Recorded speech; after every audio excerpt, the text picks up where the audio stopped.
প্রিয় মুসলমান ভাইয়েরা, আমাদের দেশের সামনে একটা সময় আসতেছে, আপনি বুঝে শুনে পক্ষ অবলম্বন করবেন। আপনি কাকে সমর্থন করতেছেন, কার সাপোর্ট করতেছেন, এটা আল্লাহ দেখতেছে। আপনি যদি জেনে শুনে অন্যায়ের পক্ষপাতিত্ব করেন শুধু এই কারণে যে আপনার দাদা করছে আর আপনার বাপ করছে, এই কারণে আপনিও করতেছেন, কিয়ামতের মাঠে আল্লাহর সামনে দাঁড়ানোর জন্য তৈরি হন। অন্যায়ের পক্ষপাতিত্ব করা খেয়ানত।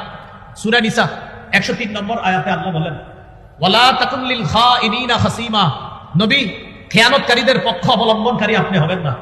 সূরা নিসা 107 নম্বর আয়াতে আল্লাহ বলেন, ওয়ালা তুজাদিল আনিল লাযিনা ইখতানুনা আনফুসাহুম, যারা নিজেদের সাথে খেয়ানত করে, নবী আপনি তাদের পক্ষে ঝগড়া বিবাদ করবেন না। প্রিয় মুসলমান ভাইয়েরা, আমাদের দেশের সামনে একটা সময় আসতেছে, আপনি বুঝে শুনে পক্ষ অবলম্বন করবেন। আপনি কাকে সমর্থন করতেছেন, কার সাপোর্ট করতেছেন, এটা আল্লাহ দেখতেছে। আপনি যদি জেনে শুনে অন্যায়ের পক্ষপাতিত্ব করেন শুধু এই কারণে যে আপনার দাদা করছে আর আপনার বাপ করছে, এই কারণে আপনিও করতেছেন, কিয়ামতের মাঠে আল্লাহর সামনে দাঁড়ানোর জন্য তৈরি হন। অন্যায়ের পক্ষপাতিত্ব করা খেয়ানত। সূরা নিসা 103 নম্বর আয়াতে আল্লাহ বলেন, ওয়ালা তাকুন লিল খাইনিনা খাসিমা, নবী খেয়ানতকারীদের পক্ষ অবলম্বনকারী আপনি হবেন না। সূরা নিসা 107 নম্বর আয়াতে আল্লাহ বলেন, ওয়ালা তুজাদিল আনিল লাযিনা ইখতানুনা আনফুসাহুম, যারা নিজেদের সাথে খেয়ানত করে, নবী আপনি তাদের পক্ষে ঝগড়া বিবাদ করবেন না।